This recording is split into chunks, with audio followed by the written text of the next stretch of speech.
Russia, এক দেশ এক শক্তি। ইউক্রেন যুদ্ধ শুরু হওয়ার পর পশ্চিমা বিশ্ব ভেবেছিল রাশিয়া দ্রুত ভেঙে পড়বে, কিন্তু হলো তার উল্টো। রাশিয়া শুধু টিকে নেই, বরং দিন দিন আরও শক্তিশালী হয়ে উঠছে। আজ রাশিয়ার অর্থনীতি পুরোপুরি যুদ্ধমুখী হয়ে গিয়েছে। কারখানাগুলো চলছে 24 ঘন্টা অবিরাম। অস্ত্র, গোলাবারুদ, ট্যাঙ্ক, ড্রোন সবকিছু তৈরি হচ্ছে আগের চেয়ে বহুগুণ দ্রুত। এই যুদ্ধকালীন অর্থনীতি এখন স্থায়ী রূপ নিচ্ছে। এটি শুধু যুদ্ধ চালানোর জন্য নয়, বরং রাশিয়াকে দীর্ঘমেয়াদী শক্তিশালী করার জন্য। ট্যাঙ্ক উৎপাদনে এসেছে বিশাল পরিবর্তন। 2022 সালের শেষ দিকে উৎপাদন ছিল মাত্র 123 ইউনিট। 2025 সালের শুরুতে সেটি উৎপাদন বেড়ে দাঁড়িয়েছে 444, মানে 3 গুণেরও বেশি বৃদ্ধি।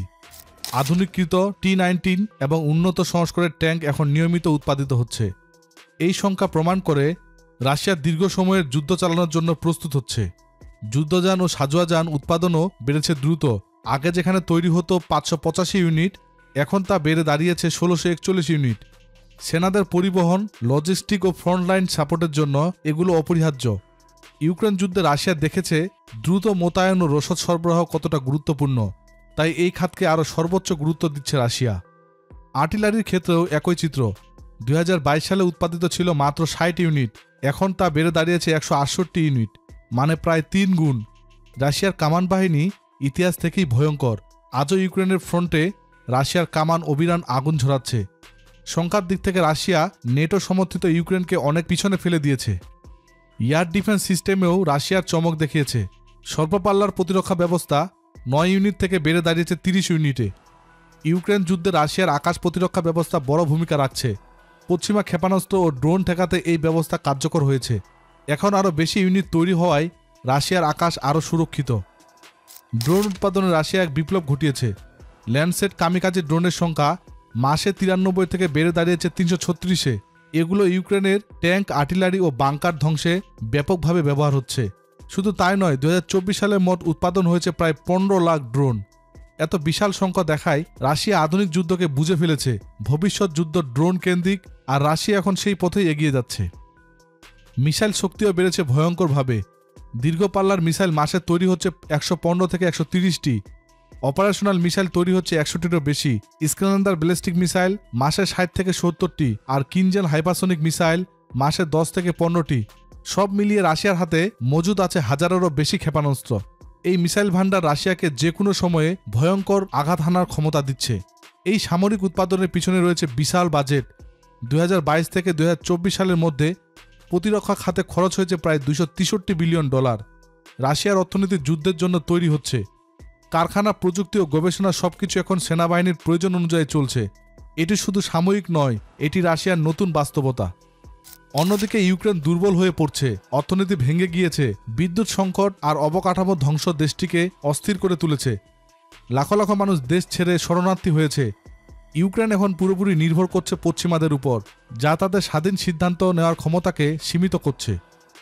আমেরিকা দিয়েছে সবচেয়ে বেশি সহায়তা। 2022 থেকে মোট সহায়তা দিয়েছে প্রায় $66 বিলিয়ন। শুধু 2024 সালে দিয়েছে $21 বিলিয়ন অস্ত্র। এর মধ্যে ছিল মিলিয়নেরও বেশি 150 মিলিমিটার সেল, আরও ছিল লক্ষাধিক 152 105 মিলিমিটার সেল। মর্টার সেলও এসেছে প্রায় 3 লক্ষ। অ্যান্টি ট্যাঙ্ক মিসাইল এসেছে 10,000-এরও বেশি। আকাশ প্রতিরক্ষা ব্যবস্থা এসেছে 1,600-টিরও বেশি। এছাড়া ইউক্রেন পেয়েছে 31টি আব্রাহাম ট্যাঙ্কও, কিন্তু এগুলো রাশিয়ার দৈনন্দিন উৎপাদনের সঙ্গে তুলনা করলে খুবই কম। নেটো প্রথমে ভেবেছিল এই যুদ্ধ দ্রুত জয় আসবে। তারা বিশ্বাস করেছিল কয়েক মাসের মধ্যে রাশিয়া ভেঙে পড়বে, কিন্তু সময় যত দ্রুত বাড়ছে ততই নেটো দেশগুলো সমস্যায় পড়ছে। অস্ত্র পাঠাতে গিয়ে তাদের নিজস্ব ভাণ্ডার ফাঁকা হয়ে যাচ্ছে। তাদের কারখানাগুলো এই গতিতে উৎপাদন করতে পারছে না। ইউরোপীয় রাষ্ট্রগুলো প্রতিরক্ষা বাজেট বাড়িয়েছে। পোল্যান্ড, জার্মানি, ফ্রান্স সবাই নতুন বিনিয়োগ করছে। কিন্তু বাজেট বাড়ালেও সেই সঙ্গে সঙ্গে ট্যাঙ্ক বা মিসাইল তৈরি হবে তা নয়। অস্ত্রশিল্প চালু করতে সময় লাগে। অন্যদিকে রাশিয়ার কারখানাগুলো প্রতিদিন নতুন ট্যাঙ্ক, ড্রোন তৈরি করছে। এই ব্যবধান যুদ্ধক্ষেত্রে স্পষ্ট হয়ে উঠছে।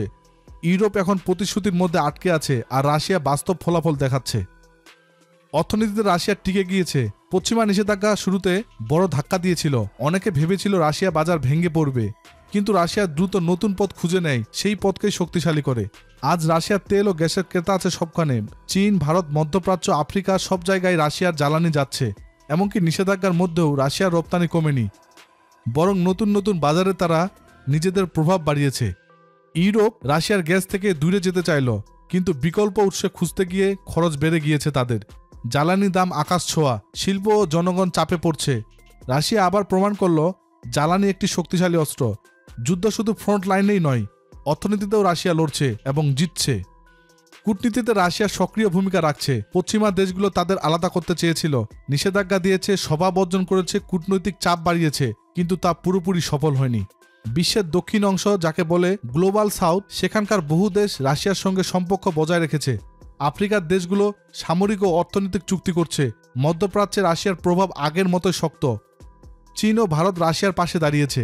জাতিসংঘেও রাশিয়া নিজের অবস্থান স্পষ্ট করেছে। আন্তর্জাতিক বৈঠকগুলোতে তারা সক্রিয়ভাবে অংশ নিচ্ছে।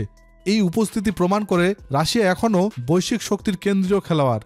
পশ্চিমা চাপ সত্ত্বেও রাশিয়া বিশ্ব রাজনীতির বাইরে নয়, বরং বহু জায়গায় তারা আরও শক্তিশালী প্রভাব বিস্তার করছে। মানবিক দিক দিয়ে ইউক্রেন ভয়াবহ সংকটে আছে। লাখো লাখো মানুষ দেশ ছেড়ে গিয়েছে, শহরগুলো ধ্বংস হয়েছে। ইউরোপ শরণার্থী চাপ সামলাতে হিমশিম খাচ্ছে। এই চিত্র রাশিয়ার নিজের জনগণকে ঐক্যবদ্ধ রাখতে সক্ষম হয়েছে। রাষ্ট্রপতি পুতিন বলছেন, এই যুদ্ধ শুধু ইউক্রেনের নয়, এটি রাশিয়ার অস্তিত্বের লড়াই। রাশিয়ার জনগণও ঐক্যবদ্ধ।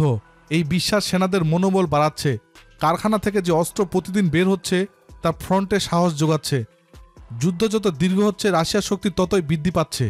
ভবিষ্যতে এই যুদ্ধ দ্রুত শেষ হওয়ার সম্ভাবনা কম। পশ্চিমারা চায় রাশিয়াকে দুর্বল করতে, কিন্তু রাশিয়া দিন দিন শক্তিশালী হচ্ছে। যুদ্ধকালীন অর্থনীতি স্থায়ী হয়েছে।